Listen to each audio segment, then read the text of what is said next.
T1 to T4? Well, it can be identified specifically. Say again? T5 to T7? No, it can't be that. Why can't it be in the range of T5 through The T7? body's too small and compared to the foramen. Well, it's not a matter of small, but proportions. You see, Yeah, this is wide oval. That's in the range of T5 to T7. See the difference in the foramen and the proportions of the body. This is in the range of T5 to T7. L1? This is, say again? L1? No, it can't be L1. It's like T1 to It's T1. This one is T1. Now, look at those proportions. You know, it's even got a little bit of a lip over here.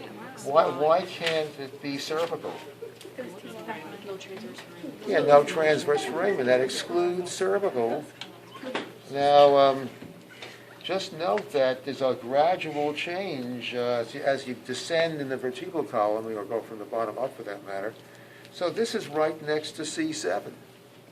So its body proportions and its vertebral foraminal proportions are pretty much the same as C7, you know, very close. However, it can't be C7 because it doesn't have a transverse foramen.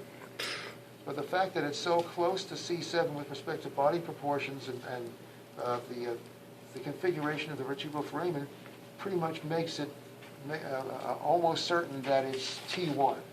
Then at close range, if you look over here, you'll see a superior, you need to look at the left side though, because in people with scoliosis, things get deformed at least on one side of the body so that they're poorly developed on the right side. But on the left side, you have to angle it to get a bit of a shadow. You'll see a superior costal full facet and an inferior demi-facet. Admittedly, this isn't the best possible specimen, though, but it's the best one that I have right now. If you look over here, that's a superior costal facet, and over here is the demi-facet. So the only one that has that combination of a full costal facet more cranially and a demi-facet more caudally is T1. Okay? Can you show me that? Yeah, here's the, right there, is the superior, for the full facet. Costal full facet, and here's the demi-facet. Okay. Okay. Now, you need to be close to this. If you have to sit down, you should try to sit down at the front, and not just hear this. You know, you can sit down close to the front table, but if you're sitting down away from the front, you won't be able to see what I'm showing. So this course does put a bit of a premium on physical conditioning. So starting tonight, you should start going out and pounding on the roads, you know, and so that in a few weeks, your ability to stand up for 2 or 3 hours will be improved. Okay.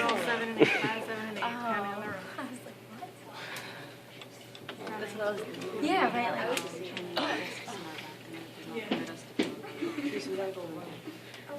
Don't say anything right away. The question is what kind.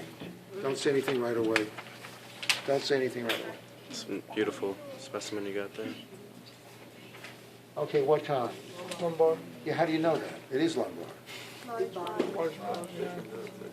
A small triangular vertebral foramen and a large wide oval body. Whereas a cervicals also have triangular vertebral foramen and wide oval bodies, but the proportions are reversed. In a cervical like this one, this is in the range of C3 through 5, it's a large triangular vertebral foramen, that's in my left hand, and a small wide oval body, whereas the lumbar has a small triangular vertebral foramen and a large wide oval body. See that? I have a cervical in my left hand. The cervical has a large triangular vertebral foramen and a small wide oval body, whereas the lumbar has a small triangular vertebral foramen and a large wide oval body. See that? So you just can't say triangular vertebral foramen or an oval body because the cervicals also have that. You have to put in the adjectives. You have to say large triangular vertebral foramen, a small wide oval body for the cervical, and the reverse for the lumbar. Okay. So, and then note the lumbar style transverse processes in the upper lumbar. They come from the side of the pedicle. And then note the quadrate spinous process that is squared off. Quadrate means squarish.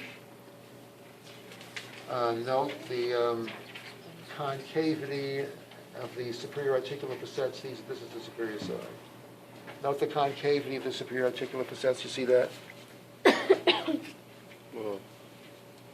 Now, concave is an ordinary English word, so if you don't know that, you should look it up. The dictionary, Yeah, right? whatever dictionary. Dictionary.com. Yeah, whatever dictionary you want to use. Do you have to know if it's T5 or T3? The L. I mean, yeah, L. I probably am just going to ask the region on this. Now, if you compare them, the one with the longest transverse processes, let's see, where's this? The one with the longest transverse processes is L3. But that's relative, you know. So to say which one has the longest transverse processes, you'd have to have all of them, you know, for a particular individual.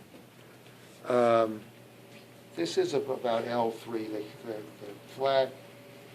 That's another characteristic of the upper ones. They're coming from the side of the pedicle, and you see they're longer than that. You see that? The fact that they're longer on one side than the other side